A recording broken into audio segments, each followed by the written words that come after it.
And you know why I went so deep in this election for President Trump is because, and nobody would listen to me, Ted, and you'll probably cut this out too, but under Obama, 13 million more Americans went on food stamps, 8 million more went in poverty. We had the worst recovery since the 40s, the lowest homeownership rate in 50 years, and we doubled the national debt when he said 9 trillion was irresponsible and unpatriotic.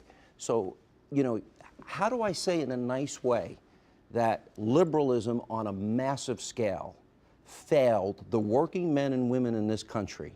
You identify with working men and women. Of course I do. 20 years of my life. I was a dishwasher at 12, a cook at 13, a busboy, a waiter, a bartender for a lot of years. Then I was a painting contractor. I hung wallpaper. I framed houses, fell off a roof 3 stories while doing roofing. I learned to lay tile. Those were decades of my life.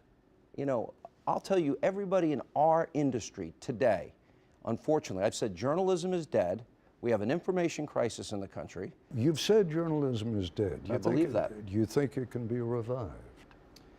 And what'll it take? That's a really interesting question.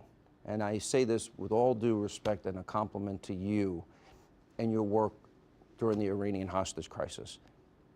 I don't really believe it can. You're absolutely right. We are stuck in an ideological rut.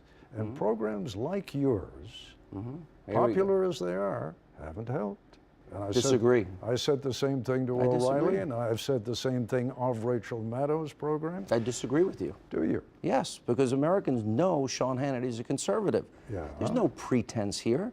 I'm not Ted Koppel. Right. I am a person, it's branded. This is a conservative show. Yeah.